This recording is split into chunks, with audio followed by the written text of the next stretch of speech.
Lepo pozdravljeni v novi oddaji Prebojeno srce Slovenije. Tokrat gostimo zelo zanimivega, izjemnega gosta, rednega profesora, doktorja Urbana Kordeša, ki je v bistvu znanstvenik, nevroznanstvenik, ki v bistvu raziskuje zavest, vse procese, ki se dogajajo. Torej, diplomiral je iz teoretske fizike in magistriral, doktoriral iz filozofije na področju kognitivne nevroznanosti. Na Univerzi v Ljubljani vodi študij kognitivne znanosti in seveda tudi Center za raziskovanje doživljanja, Observatorij Urban. Lepo pozdravljen v naši oddaji. Zdravo. Kako si?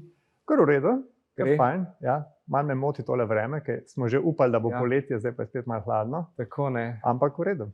Drugač gre. Gre nekako, ja. Probamo semester k koncu pripeljati, študenti so utrujeni. Mi si ne smemo biti, profesori si ne smemo privoščiti biti utrujeni, zato da še zdržimo nekako tisti zadnji mesec, ko je največ se predava, takrat najbolj intenzivno je, ampak vidim pa, da študenti pa že malo so, že jih matra. Bi radi malo premora. Bi radi malo premora, se jih razumem. Ja, definitivno. Torej, zavest. Mogoče začnemo kar s to temo. Kaj sploh je zavest, recimo? Kaj bi nam lahko povedal tako nekako? Bolj mogoče poljudno ali pa tako, da se da. Mogoče najbolj zanimiva stvar o zavesti je, ne? V znanosti si to lahko privoščimo raziskovati zadnjih 15-20 let. Če si v znanstven članek pred 25 ali pa nazaj leti napisal zavest, so ti to črtali ven. To ni obstajalo. Ne? Kljub temu, da je to najbolj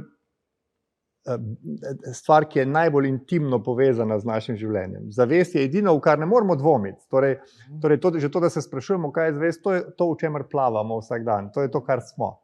Zavest ni neki zunaj, ne rabimo, jaz recimo, če se ukvarjam z raziskovanjem zavesti, ne rabim laboratorija narediti in enih posebnih naprav, jaz se sam lahko zazrem v svojo notranjost in imam stik z zavestjo. Torej, to je lepota raziskovanja zavesti, da imaš laboratorij vedno pri sebi. Torej, zavest je nekaj, kar je skozi nam na voljo, ne samo, da nam je na voljo, mi smo zavest. Ampak en zanimiv del zavesti je narejen tako, da sama sebe prikriva. Da smo veliko bolj zainteresirani za oblike, ki se kažejo v zavesti, torej večinoma svet, ti, tele kozarci tukaj in tako naprej. Recimo, ko razmišljam, če bi te vprašal, a si se spomniš, ko si malo prej nekaj razmišljal, če recimo, da se spomniš, bi zelo lahko mi povedal, kaj si razmišljal. Kako pa se je to kazalo v tvoji zavesti, pa se noben ne spomne, noben ne ve, noben ne zna pogledati tega, zato ker se zavest skriva nam skozi. Tako da jaz razumem, zakaj znanost ni hotela zagrabiti toliko dolg časa, dokler ni postalo res nujno za to, da bi lahko naprej možgane in to raziskovali, smo se izogibali, zato ker je tako izmuzljiva, zato ker je skozi tukaj nekaj najbolj očitnega, ampak kljub temu nevidna.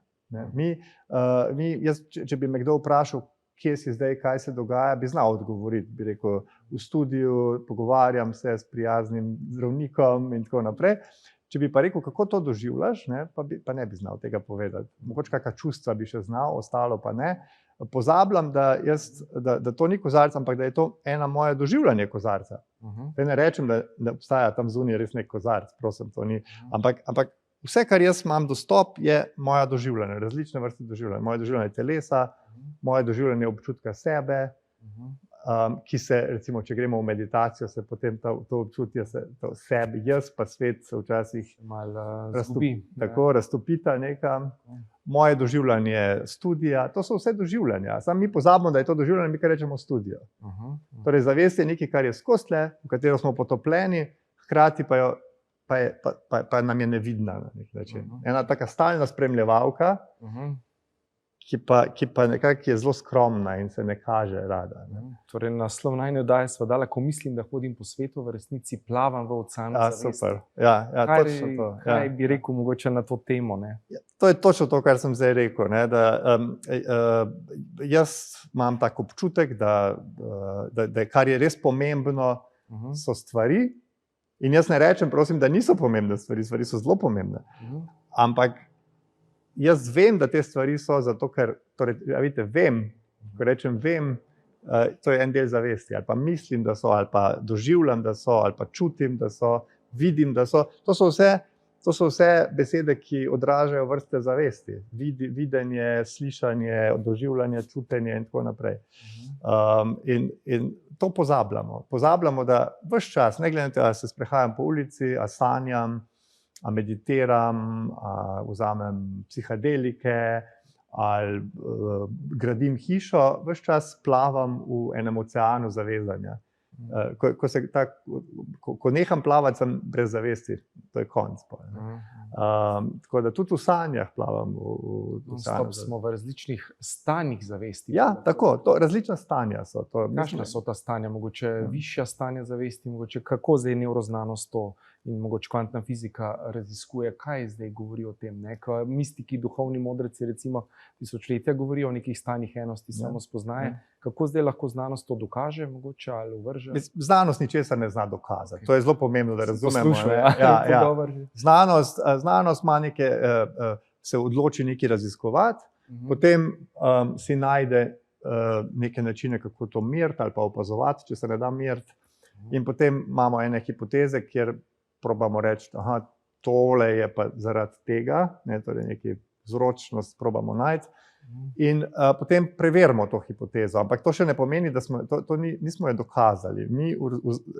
Kar mogoče bom zdaj nekaj v znanosti povedal, če dovoliš. Bistvena stvar znanosti ni to, kar vemo. Znanost še ogromno, recimo znanost res je na začetku, torej jaz se ne bi želel pretvarjati, da zdaj že mi res kaj dobro razumem. Ampak kar je lepota znanosti in tukaj se znanost odlikuje tudi pred duhovnimi smermi, duhovnimi šolami in tako naprej. Lepota znanosti je, da ima eno zanko samo preverjanja vgrajeno not. Torej, če bom jaz zdaj rekel nekaj, mi smo pa tole zmerili, mi pa zdaj nekaj vemo o zavesti, naloga mojih kolegov ni, da reče bravo, naloga mojih kolegov je, da probajo raztrgati mojo teorijo. To je lepota v znanosti. Ovreči. Torej, lepota v znanosti je, da mi skozi pričakujemo, da se motimo. To so bili tudi problemi, ko je bil COVID, pa to, ker je politik rekel, zaupajmo znanosti. Če bi res zaupal znanosti, bi vedel, da to je zdaj mogoče bila res najboljša hipoteza, ampak ta hipoteza se bo jutri spremenila, če je znanost. Pokazalo, kako so spreminjali in se je vse spremenilo. Ja. In če bi razumel znanost, bi rekli, to je v redu, sam politik bi moral drugače. Jaz nisem toliko slovenskega spremljal scene, ampak v Angliji, kjer je ena res fantastična oziroma organizacija, ki spremlja in dela modele tega razširjanja smrtnosti in tako naprej. In seveda čist svalili, ampak to ne pomeni, da so slabi znanstveniki. To samo pomeni, da mogoče pa ni dobro reči, to je zdaj resnica.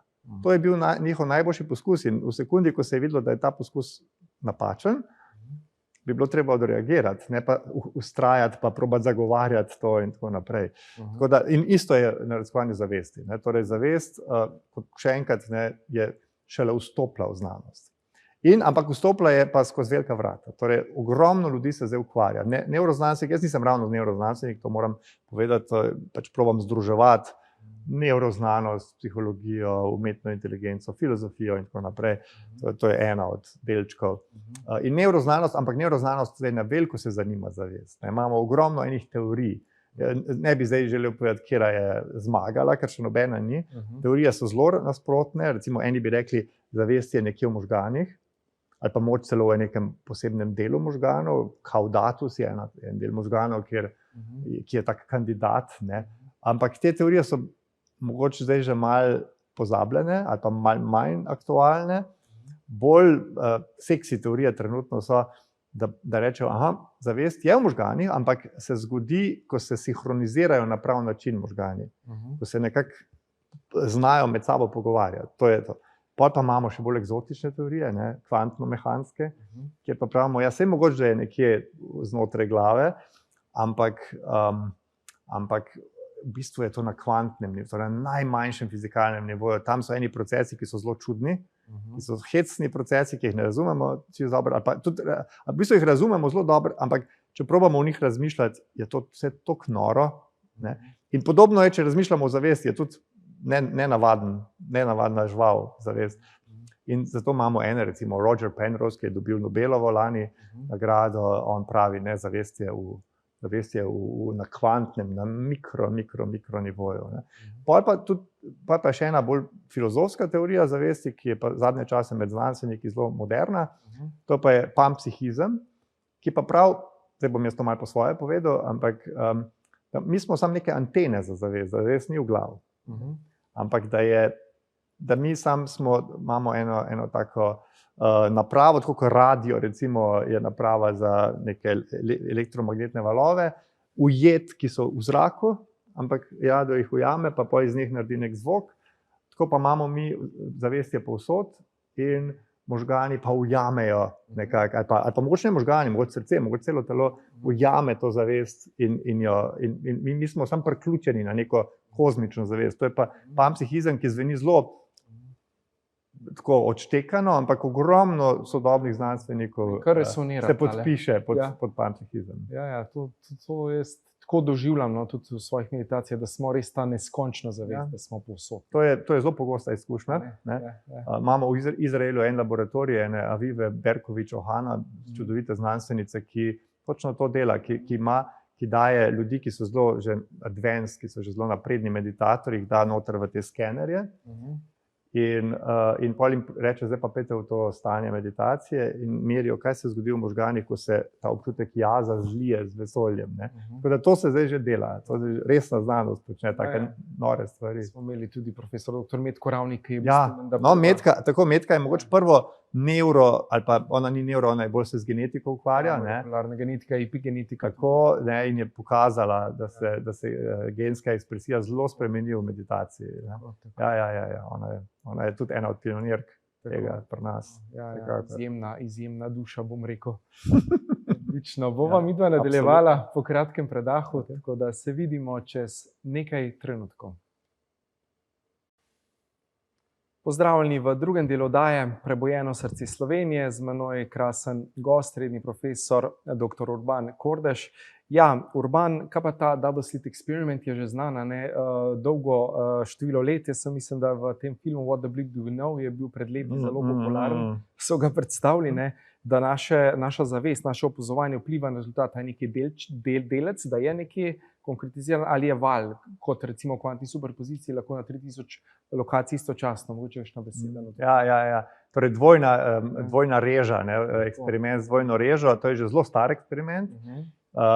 Že tam na začetku kvantne mehanike, to je recimo 1920, torej 100 let nazaj, recimo že skoraj, so se ti očetje Bohr in tudi Einstein, ki je v bistvu skoraj soodgovoren za kvantno mehaniko, so se zavedali, da tukaj se pa dogaja nekaj zelo čudnega. Da tole pa ni normalna fizika, ki smo si jo do takrat lahko predstavljali kot neke biljardne krogle, kjer ena v drugo rukne, vse se zgodi na dotik in tako naprej. Tukaj je pa zdaj nekaj nenavadnega.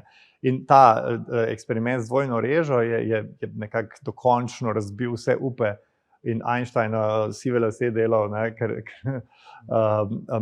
in še nekaj drugih eksperimentov, ki so pokazali, da pri kvantni mehaniki so pa drugačna pravila. Torej, na tem najbolj osnovnem nivoju realnosti se stvari zelo spremenijo. Niso take, kot smo jih navajeni v tem vsakodnevnem klasičnem realnosti. Gremo na subatomski nivo. Ja, torej na nekem nivoju pridemo in pač seveda kvantni mehaniki bi rekli, to je povsod. Sam tukaj se nekako poprečijo stvari in veljajo zakoni, ki jih mi poznava. To je Newtonova fizika. Torej, ja, Newtonova fizika. Torej, recimo v Newtonovi fiziki si ne moremo predstavljati, da bi jaz zdaj se slučajno premaknil naenkrat za 2 metra v desno ali pa v levo.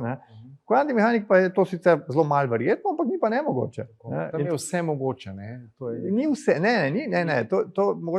ni vse mogoče. Kvantna mehanika je izjemno natančna teorija. Imaš od zadaj formalizem, ki je najbolj natančna merjanja omogoča sploh v fiziki, zdaj verjetno, mogoče kaj motim, ker se ne spremljam vsega, ampak torej ni vse mogoče, ampak mogoče so ene stvari, ki si jih ne moremo predstavljati z našim znanjem v svetu, po drugi strani pa pravila igre so druga. To je najbolj crazy. In ta eksperiment z dvojno režo nam pokaže, da na nek način je rezultat, torej recimo vprašimo se, kje je delc, imamo nek delc. In mi zvemo, kje je delc šele takrat, ko ga pogledamo. Torej, ko rečem pogledamo, ko je se meritev. In recimo, če natančno zmerimo, kje je ta delc, ne moramo nikoli ne bomo vedeli, recimo, kakšno kinetično energijo je imel. Torej, eni pari so, ki jih ne moramo hkrati poznati. Pari lastnosti stvari so, ki jih ne moramo nikoli vseh poznati. Če nekaj vemo, zdaj sem ravno gledal en film o enem Ferrariju, ki so ti inženirji Ferrarija so tako slabo naredili, da ima en zaslon in na tem zaslonu je lahko ali koliko hiter greš, ali pa kje si, torej GPS. Ne moreš pa obojega vedeti. Ne moreš vedeti hkrati, koliko hiter greš z avtom in kje si. In to je zelo podobno, kar velja v kvantni mehaniki. To je ena stvar, ta eksperiment z dvojno režo pa pokaže tudi to, da mi nikakor ne moramo niti v teoriji vedeti, kje je šel en delc. Lahko da je šel recimo po desni poti ali pa po levi poti, ne moramo vedeti. Tako da pol je ena teorija, po celem vesolju je razpršen, pa se je pa nekako odločil, da se bo pa tam parkiral nekje na nekem našem ekranu. Če se je to odvisno, ne? Ja, in 100 let so se ljudje prizadevali najti, recimo dolgo časa, Einstein je bil del tega, smo imeli eno, se reče, skrite spremenljivke, smo imeli eno skupino fizikov, ki so rekli, ne, mi sam ne znamo dobro zmeriti. Če bi pa mi res videli, kaj se dogaja, bi pa lahko povedali, kje gre ta delc. Ampak zdaj je skoraj gotovo, da je to napačna pot, da res obstaja ena druga pravila igre tam dol na tem kvantnem nivoju in zdaj, ko rečejo, da rabimo zavest, to ni nujno. Torej, da rabimo zavest, da se delec pokaže. To je tudi ena vrsta šole, ampak fiziki bi rekli, ne, rabimo meritev, kar ni isto kot zavest. Ti lahko meriš z nekim zaslonom in tako naprej. Torej, ampak vseeno, nekako pod preprogo prihaja zavest, od zadaj prihaja zavest noter v te stvari. Če nič druga, opazovalec. Opazovalec postane bistven del. Torej, tisti, ki opazuje z tem, kako opazuje, bistveno določi, kakšni bodo rezultati eksperimenta. In zdaj kar velikemu številu fizikov je to dalo misliti, da to ima torej kvantna mehanika ima neko zvezo z zavestjo. Eni bi rekli, mogoče ne zavestjo, ampak vsaj svobodno voljo. Torej imaš različne šole, zato ker kvantni delci so, ti lahko samo verjetno zračunaš, kje bo, ne moreš natančno vedeti, kje bo pristal. In podobno je svobodno voljo. Ti lahko približno verjetnost veš, kaj bodo ljudje počeli, ampak zdi se, mi imamo to, jaz mislim, da je to iluzija, ampak kakorkoli že občutek, da se lahko svobodno znotraj tega odločamo. In potem imamo ene fizike, ki rečejo, svobodna volja, drugi rečejo, zavest. Ampak karkoli že od tega velja, dejstvo je, da pravila igre, ko opazujemo zavest, pa pravila igre, ko opazujemo kvantni svet, so pa res enaka. Ne glede na to, ali je res zavest izvira v kvantem ali ne, to še ne vemo, raziskujemo to. Torej, pravila igre so ta, da ko ti začneš opazovati stvar, recimo kvantni svet ali pa zavest, s tem nekaj narediš. Ti ne moreš kar svoje zavesti opazovati neodvisno. Ti s tem, ko jo opazuješ, jo v bistvu spreminjaš. Torej, ne bi lahko rekli, kreiramo z opazovanjem. Tako, točno to. Mi ne moramo kar biti nepristranski opazovalci. S tem, ko jaz raziskujem zavest, jaz v bistvu konstruiram nekaj. Sej probam tudi videti, kaj je bilo že prej tam, ampak jaz bom gotov s tem, da jaz pogledam, recimo, zelo preprost eksperiment, ki ga lahko takoj naredimo, je opazuj, kako doživljaš recimo svojo levo dlan. In nekaj si opazil, verjetno, če si pogledal. Ampak zdaj te pa lahko vprašam, a je prej si imel to doživljanje? Predno sem te vprašal. Verjetno ne, ali pa je bilo nekaj skrito. Zdaj pa, če bi rekel, zdaj pa greva meditirati in opazuj levo dlan na tak čuječen način, ali pa kaj posebnega projiciraj noter. Torej, moja zavest bo spremenila občutek dlani. In zdaj vprašanje je, koliko daleč to gre. Torej, nekaj naredim jaz zavestjo, vprašanje, in to pa moraš ti vedeti, ker si zdravnik, ali lahko je se mogoče fizični kaj spremenim projekcijo zavesti in verjetno bi ti rekel, da ja. Definitivno, se do nas veliko znanstvenih študij kaže, da mi spreminjamo, da spreminjamo percepcijo, pogled na svet, svoje čustva, se epigenom spreminja, na izražanje genov. Recimo, procesi v celicah so drugačni. In to je po mojem zelo, mislim, problem je, da se tega ne da narediti na eksperimentov znotraj tega na tak isti način, kot jih delamo v medicini, torej dvojno slepi in tako naprej. Zato, ker na nek način, kar mi tle raziskujemo, je zelo podobno placebo. V medicini je pa placebo tisto, kar se uporablja kot baseline, kot neka osnova. Torej, ne znamo še dobro tega. Jaz ne bi krivil medicine, da se izogiba zavesti. Ne znamo narediti tako eksperimentov, da bi lahko rekli, da tole je treba narediti, pa boš ozdravel, ali pa se bo to zgodilo. Ko bomo znali, mislim, da bomo jih naredili. Ne? Torej, to je metodološko zelo težko, ampak je nekaj ful zanimivega, če od zadaj se skriva, nekaj noro zanimivega. Definitivno, ne. Tako da v bistvu tudi ta kvantna povezljivost, ne, ki so dokazali, kar narediš en modelček vpliva na drugega, ogromno kilometrov stran, mogoče kakšna beseda. Ja. Prepletenost, kvantna prepletenost, ne, entanglement. To je tudi ena od teh norih lastnosti kvantnega sveta. Torej, če imaš dva delca, ki jih uspeš preplesti, pol jih pa pošlješ na dva različna konca vesolja, ko boš na enem koncu vesolja, torej milijone svetlobnih let recimo v stran, spremenil neko lastnost, bo tisti na drugem koncu vesolja to začutil in se bo tudi spremenil. Ne? To je kvantna prepletenost, kar je nekaj, spet, kar sploh ne znamo mi razmišljati o tem. Ne? Čeprav, prosim, zdaj bom šel zelo daleč, bom zajadral v ene vode, ki si jih mogoče v znanosti ne upamo še zajadrati, ampak imamo pa, vsi pa imamo ta občutek, ne? Da smo kdaj pomislili na nekoga, ko je tudi on pomislil na nas ali pa kaj takega. In mi navadno to, če predavamo kognitivno znanost, rečemo, ja, to je naključje, tega se spomniš samo zaradi tega, ker si ugotovil, da se je tudi, torej nekako pojasnimo to z znanjem. Ampak imamo nekega gospoda Ruperta Sheldrake'a, ki je bil včasih profesor na Oxfordu, zdaj pa mislim, da je bolj samostojen raziskovalec, večina ga ima za norga, ne? Ampak je zelo resen raziskovalec, zelo resne metodološko natančne eksperimente dela, kjer recimo en od teh eksperimentov je, kjer so gledali, kako psi zaznajo, kdaj ljudje pridejo domov. In približno po njegovih ocenah en velik procent psov ve, kdaj bo prišel gospodar, ne da bi bila kakršnakoli fizikalna povezava. Torej, nemogoče, on je tako naredil eksperimente, da je bilo nemogoče, da bi pes lahko slišal ga, ali pa da bi recimo vsak dan v isti uri hodil, pa bi bil že navajen, ali pa ne vem kaj. Vse to so dali v oklepaj, pa še vedno imaš ti precej velik procent psov, ki recimo 10 minut preden gospodar pride, zaznajo. In na to temo, by the way, je en lep BBC-jev dokumentarc, kjer so probali to, ne? In so snemali, so imeli kamero tam pri psu in res in potem je gospodar čez 10 minut prišel. Tako da, kako je to možno, ne vemo. Ne? Ali pa kako recimo imamo ene zelo preproste stvari, kako golobi vejo, kam morajo leteti. Ne? Vemo, da imajo nek magnetni izčutek, kar je že samo po sebi fizikalno crazy, ampak še vedno to čisto ne pojasni, da lahko recimo na ladjo pridejo, ki se premika, kjer imaš ti golobnjak, kjer imaš tudi eksperimente.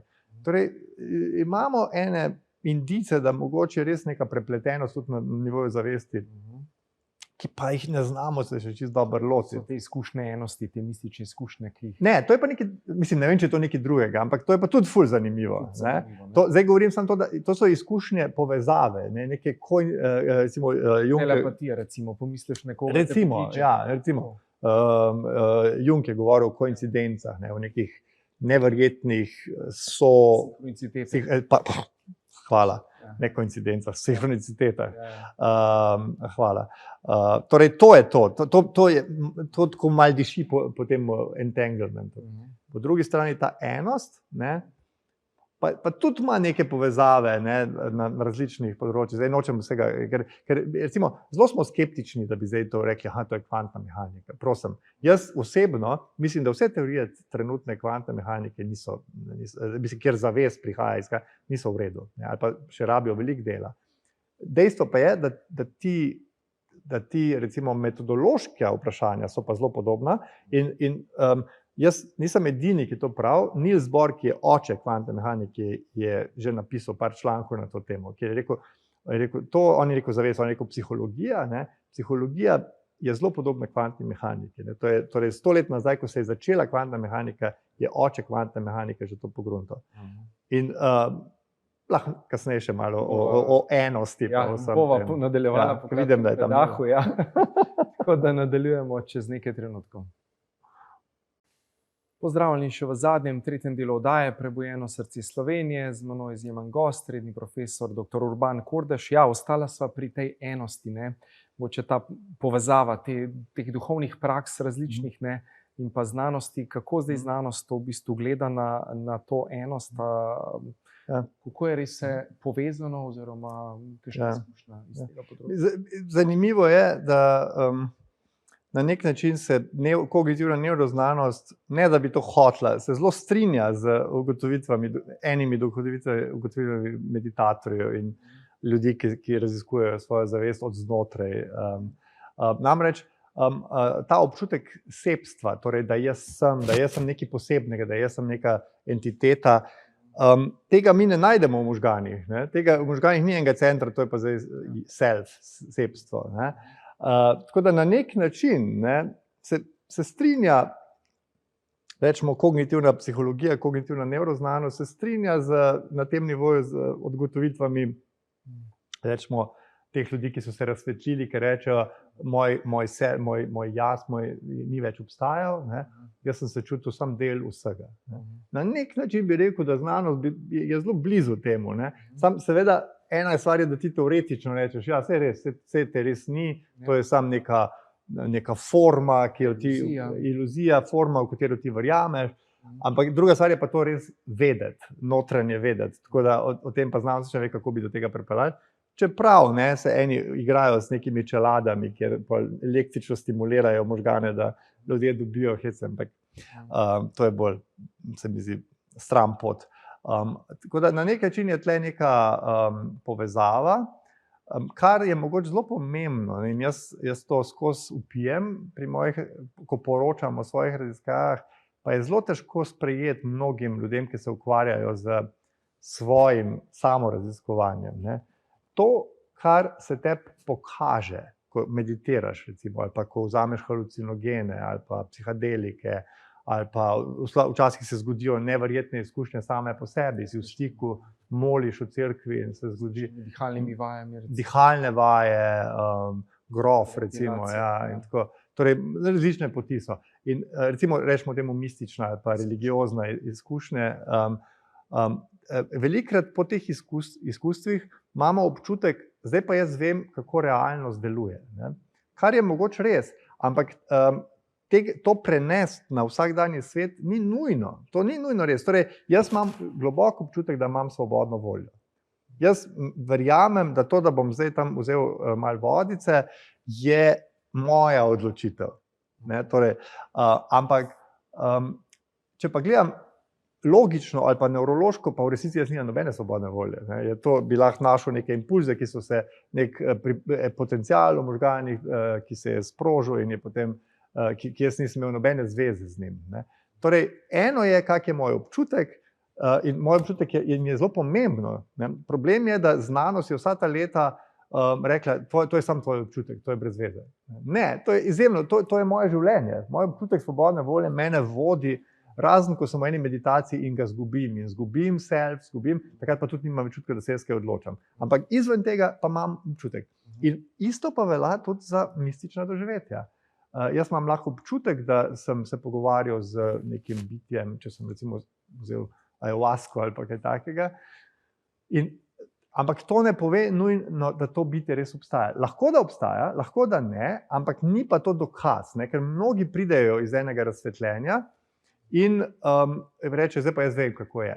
Problem je, tako nastanejo različne religije, zato ker eni rečejo, jaz vem, da je tako, drugi vem, da je tako.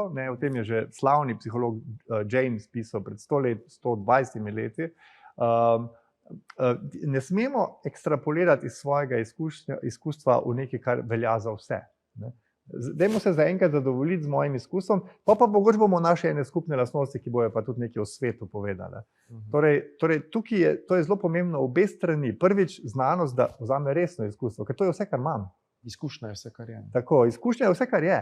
Torej, da rečemo, ne, to je vi, gospod, jaz razlagam mojim bolnikom, koliko sem utrujen. To je tvoja izkušnja. tle na krvi se nič ne vidi, torej si v redu. Ne, moja izkušnja je, da sem ful utrujen, da ne morem se zjutraj vstati.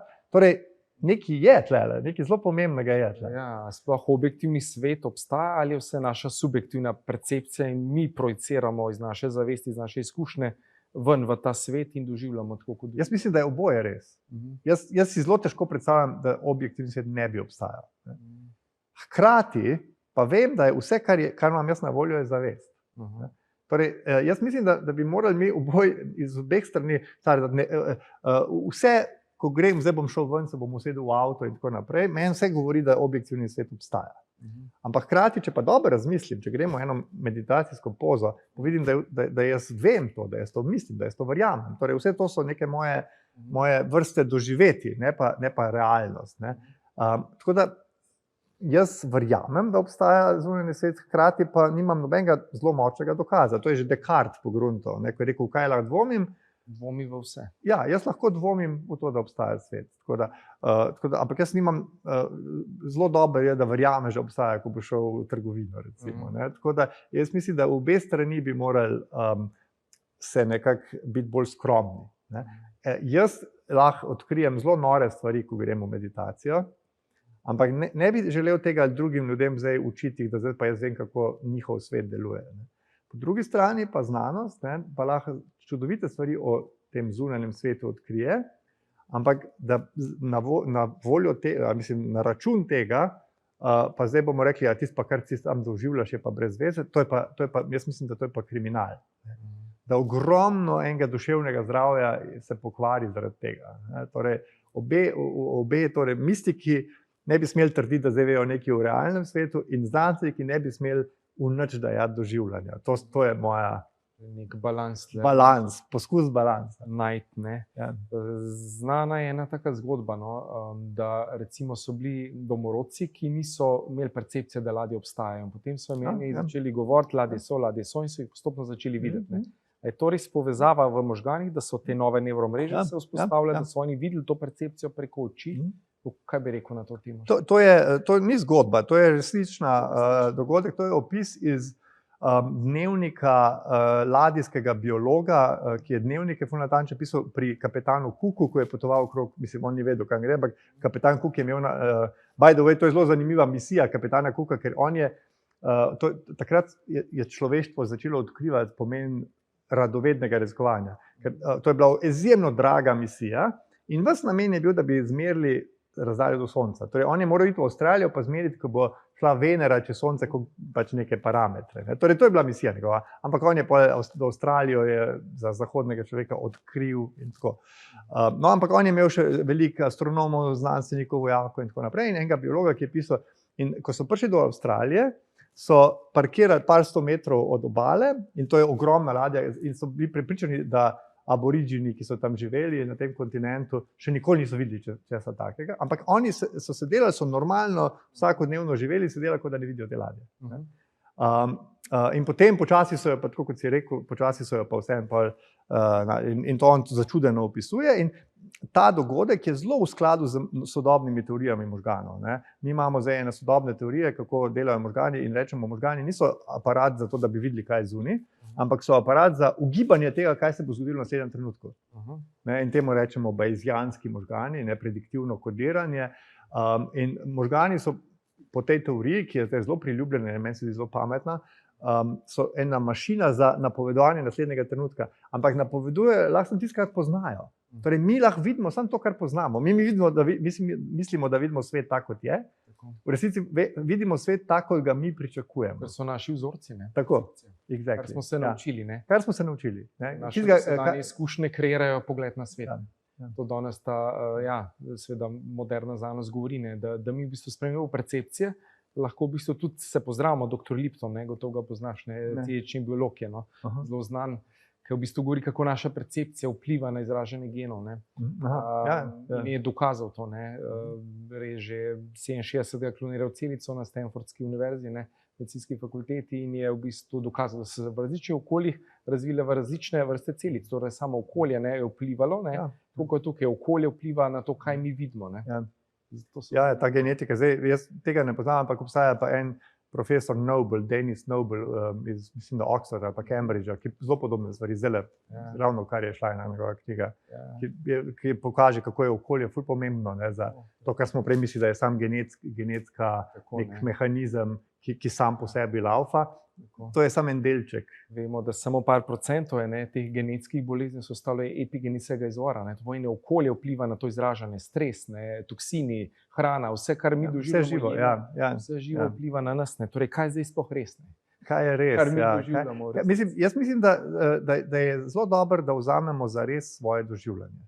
Ampak ne za res v smislu, da rečemo, to nam zdaj poroča o tem, kak je res svet, ampak da ga resno jemljemo, da se pogledamo. Ker po eni strani mnogi rečejo, ja, ne jemljamo resno, ampak po drugi strani pa jaz se ukvarjam z raziskovanjem doživljanja in vidim, vsi, ki pridejo k meni, ki jim pol pomagam nekako se soočiti s svojim zavestnim svetom, nič ne vejo o tem. Če jaz vprašam ljudi, kako občutite svoj jaz, to meni mi sploh ne zna odgovoriti, kljub temu, da skozi živijo v tem jazu. Tako da jaz bi rekel, zunaj obstoj realnega sveta že itak resno jemljemo, če ga ne, imaš problem. Ampak jaz bi predlagal, da zelo resno jemljemo tudi obstoj svojega doživljanja. Jaz pač moje boge študente matram, da bi to naredili, da bi resno pogledali, da bi verjeli, da bi preverili to, da so zavestna bitja in da bi se zanimali tudi za ta del sveta. In nekaterim se zdi to zanimivo, nekaterim ne. Jaz mislim, da je to precej pomembno in mnoge napredke in v medicini in v nekem zadovoljstvu in razumevanju bi lahko naredili, če bi to bolj resno vzeli. Če ne bi mislili, da je vse se da samo tehnično rešiti. Čeprav mnoge stvari se dajo tehnično rešiti.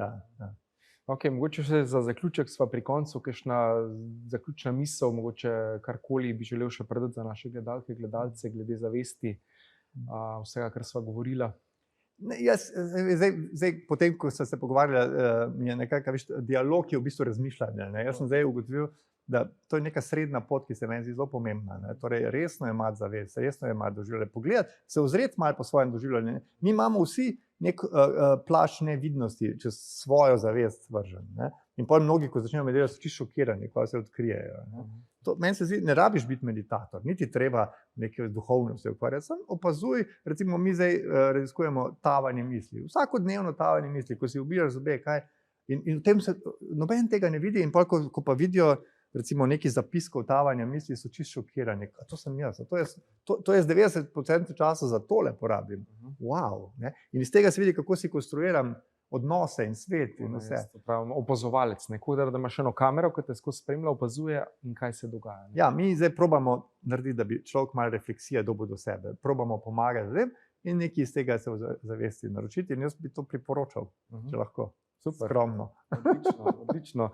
Hvala, Urban, za tvoje modrosti, izkušnje, ki si jih predal. Tako da hvala tudi vam, naše drage gledalke in gledalci, naša oddaja Prebujeno srce Slovenije. Ja, opazujte, raziskujte, mi smo res zavestna bitja in ja, lepo je izkušati to izkušnjo tega življenja. Hvala vam, ker ste, hvala, ker gledate to oddajo in se vidimo prihodnjič.